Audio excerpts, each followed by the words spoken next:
Hey dears, previous videoட continuation. Emotional foreplay, genuine intentionோடவா இல்ல manipulative trick-ஆ எப்படி அதை ஐடென்டிஃபை பண்ணலாம்? இன்கேஸ் அவங்க ஒரு சின்சியர் பர்சனாக இருந்தா they will stay consistent.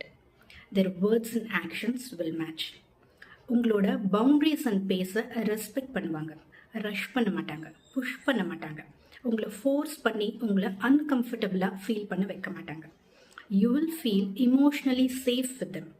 You will also feel valued and not confused. இதே அது ஒரு manipulative trick-ஆக இருந்தால், as I said earlier, love bombing தான். அடிக்கடி உங்களுக்கு பட்டர்ஃப்ளை மூமெண்ட்ஸ் கொடுத்துட்டு உங்களை ஒரு கிரேவிங் மூட்லேயே வச்சுருப்பாங்க. ஒரு கமிட்மெண்ட் இருக்காது, ஒரு கிளாரிட்டி இருக்காது. இன்கேஸ் நீங்கள் கிளாரிட்டிக்காக அவங்களை கொஷின் பண்ணீங்கன்னா they will get defensive and pull away.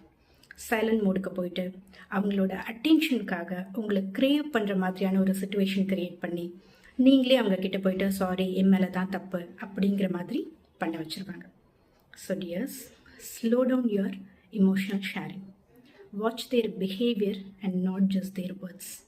And please don't fall for intensity, trust consistency.